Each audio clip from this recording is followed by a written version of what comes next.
I had a failure with this deer yesterday. When I came home it was on, and then later on in the evening the top part here went out. I didn't think it could possibly be a function of the bulbs burning out, because they couldn't have all gone out that quickly. And so I said it's probably either one of the bulbs had a catastrophic failure where the filament went and the shunt thing went as well, or the wire patch broke, and it turned out to be the wire patch.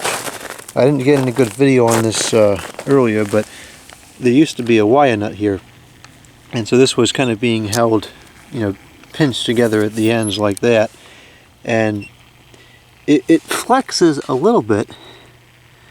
I didn't foresee it being a problem when I set it up that way, but inherently it became a problem, and it flexed enough to break off one of the ends of the wire.